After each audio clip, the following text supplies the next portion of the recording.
his time, in his time, he makes all things beautiful in his time. Lord, please show me every day. M'dzina la Atate ndi la Mwana ndi la Mzimu Woyera. Amen. Ndikulandirani abale ndi alongo pano pa Tiyankhuleni Ambuye, ndipo lero ndi lachinayi pa 1 September mchaka chino cha 2022. Mpingo wathu watipasa mawu oti tigawane pa mwambo wa nsembe ya misa ya lero, ndipo mawu oyamba akuchokera mkalata ya Paulo woyera kwa Korinto, 1 Korinto chapter 3 verse ya 18 kulekeza 23. Ndipo mthenga wabwino ndi monga adalembera Luka woyera, Luka mutu wa 5 kuyambira ndime ya 1 kulekeza 11. Amene akutiwerengera mthenga wabwino komanso kutigawira mawu ndi Father Gracious Makande kuchokera mu Diocese ya Zomba. Tiyeni abale tisinkhesinkhe limodzi. Ambuye akhale nanu, akhalenso ndi mzimu wanu. Mthenga woyera monga adalembera Luka woyera. Ulemu kwa inu Ambuye. Tsiku lina Yesu adayimirira pa mphepete pa nyanja ya Genezareti. Anthu ambirimbiri nkumamupanikiza kuti amve mawu a Mulungu. Iye adaona zombo ziwiri pa mphepete, asodzi anali atatulukamo, ndipo ankasuka makoka awo. Yesu adalowa mchombo chimodzi chimene chinali cha Simoni napempha kuti asunthire pang'ono ku nyanja. Adakhala pansi, ndipo ali mchombo momwemo adayamba kuwaphunzitsa anthuwo. Atasiriza kulankhula, adawuza Simoni kuti, sunthirani kozamako, muponye makoka anu kuti muphe nsomba. Simoni adati, aphunzitsi, usiku wonsewu takhalira kugwira ntchito osapha kanthu, koma chifukwa inuyo mwatero, chabwino ndiponya makoka. Tsono iwo adaponyadi makoka napha nsomba zambirimbiri, kotero kuti makokawo ankayamba kung'ambika. Adachita kukodola anzawo a mchombo china chija kuti azawathandize. Iwo adabwera, ndipo adazaza zombo ziwiri zonse zija mpaka zinali pafupi kumira. Pamene Simoni Petro adaona zimenezo, adagwada nkuwerama kwambiri pamaso pa Yesu nati, pepani Ambuye, mundichokere, ndine munthu wochimwa. Adatero wapeza kuti iye pamodzi ndi onse amene adali naye adazizwa nako kuchuluka kwa nsomba zimene adaphazo. Yakobe ndi Yohane ana a Zebedeyo anzake a Simoni nawonso adazizwa. Tsono Yesu adawuza Simoni kuti, usaope, kuyambira tsopano uzakhala msodzi wa anthu. Motero atakokera zombozo ku mtunda, adasiya zonse namasata Yesu. Mthenga wa Ambuye. Ulemu kwa inu Ambuye Yesu Khristu.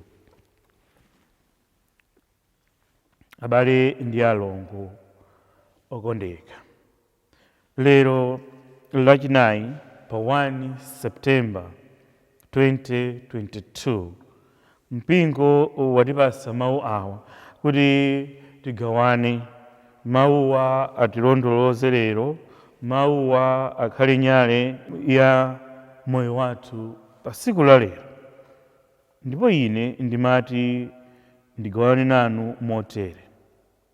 Funso: ndani wanzeru?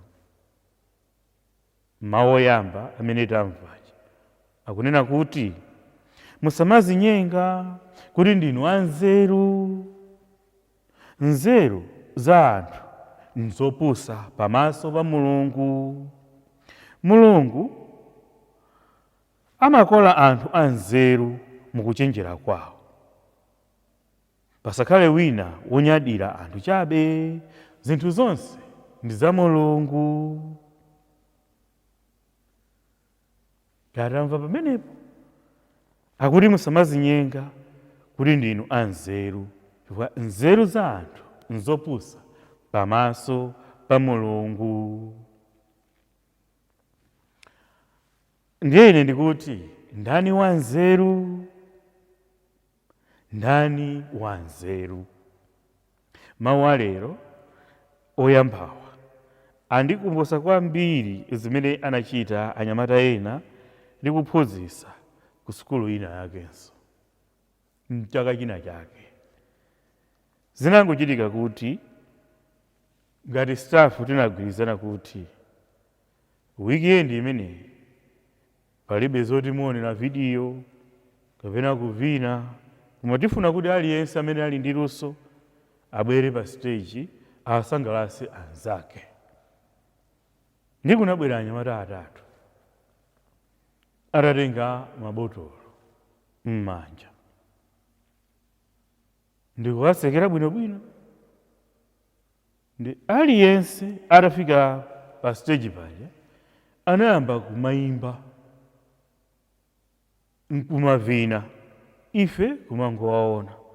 Koma chimene chimadabwitsa ndichona kuti amati akamayimba nkumavina amamwa zimene zimaoneka kuti zinali madzi amene anayika m'botolo muja, ndipo amayimba chonchi posatira nyimbo ya mmodzi mwa oyimba amalawi mnomo: ndani wanzeru akuziwa izi, ndani wanzeru, ndani wanzeru akuziwa izi, cherani kuti mumvere. Akati choncho anyamataja amatenga mabotolo aja kumwa kidyo. Ndani wanzeru akuziwa izi, kidyo. Ndani wanzeru, kidyo. Nde chinangotidabwitsa kunena kuti basi nyimbo inatha pamenepo, kwina kunamaliza kumwa mabotolo awo aja kunyamuka kumapita, anzawo kumangoseka kukhola mlalo kwa ife pamene pamwapezapo chosekesa. Ndi ndinafunsa mmodzi mwa anyamata, kodi iwaja chimene mukuseka inu ndi chani inu chimene achitapa chosangalatsa? Mmodzi amene ndinafunsa amene kuti iwo ajatu mubotolo muja inu munkaona ngati kuti amamwa madzi, koma sanali madzi, anali kachaso weniweni. Ndipo amafuna akuoneni inu aphunzitsi ngati muli ndi nzeru kuti muziwa kuti iwo aja sakumwa madzi kumwa kachaso mukuona. Ndipo cholinga chawo chinali choti akupusitseni.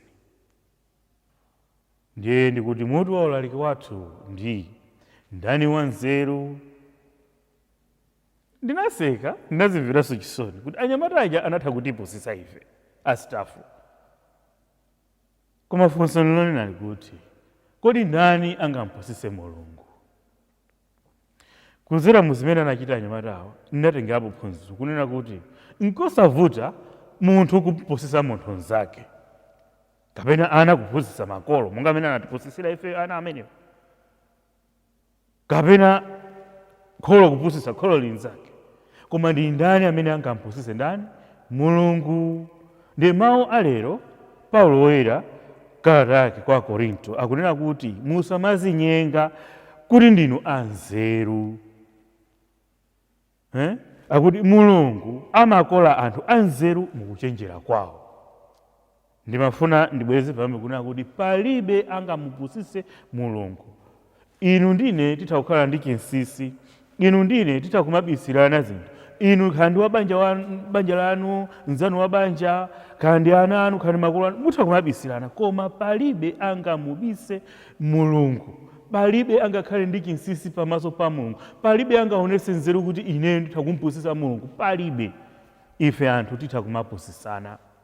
Koma Mulungu sitingamutani, sitingamupusise. Kunja kunoti kuli anthu anzeru, abambo anzeru, amayi anzeru. Chifukwa chake anthu ena afika pomakupanga zinthu ngati mafoni tikumanyadira lero. Ni munthu amene uja anakhala pansi ndithu kupanga zimenezi. Nzeru. Koma nzeru zimenezo sizingapose nzeru za Mulungu. Anthu ali highly educated leroli, kuli ma philosophers leroli, kuli ma theorists leroli, kuli ma scientists, kuli anthu amene akuchita ma research ndi kumapeza nzeru zatsopano. Koma onsewo sangampose ndani? Mulungu. Mawu oyamba alero atikumbuse kunena kuti Mulungu amagonjesa, nzeru za Mulungu zimagonjesa nzeru za umunthu.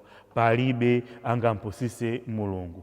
Inu ndine titha kumanamizana, kumapusisana, kumaonesana ngati mwina tikukondana kapena tikuuzana izi, komano zimenezi sitingampangire Mulungu. Mulungu amaziwa zonse, n'chifukwa chake ali Mulungu. Ndipo akunena pona kuti Mulungu amakola anthu anzeru mu kuchenjera kwawo. Uthenga wabwino, Ambuye Yesu akumpeza Simoni ndi anzake agwira ntchito usiku wonse osapha.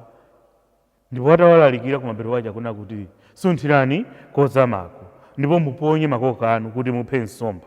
Petro akuti sizitheka, usiku wonse utakhalira kugwira ntchito koma palibe chimene tapezapo. Koma Ambuye Yesu akunena kuti sunthirani kozamako. Ndiye Simoni akunena kuti chifukwa inuyo mwatero, chabwino tiponya makoka. Ndipo akuti ataponya makoka aja adapha nsomba zambiri. Afuna kutiphunzitsa chani?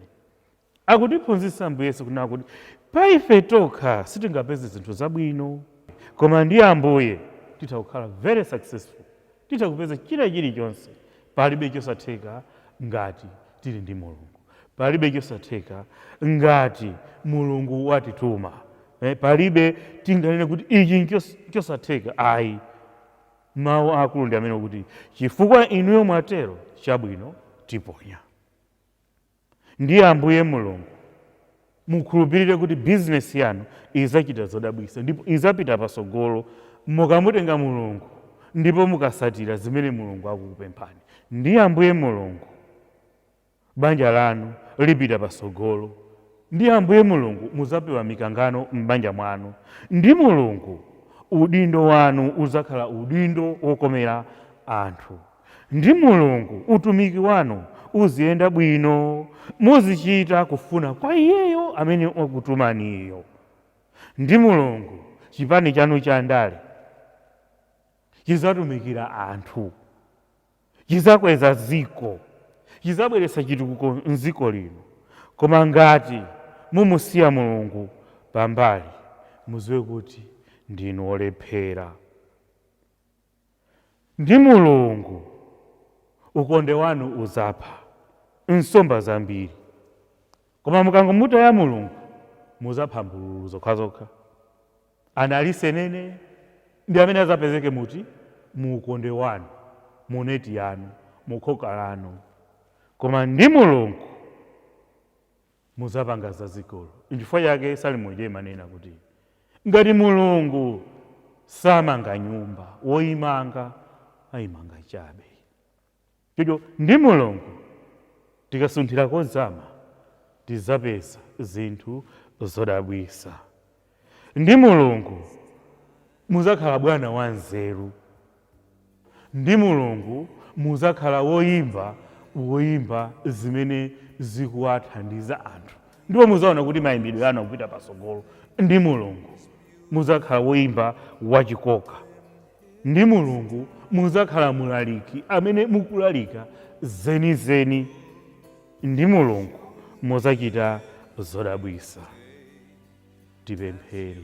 Ambuye muzitisogolera nthawi zonse kuti tiziwe kuti inuyo ndi amene muli wanzeru. Ndipo ife kuti tikhale anzeru tikuyenera kubwera kwa inu, ndipo ndi inu tikhala anzeru, ndi inu tichita bwino pa moyo wathu, ndi inu tidzakhala wopambana, ndi inu tidzapeza madalitso, ndi inu tidzapewa zoyipa.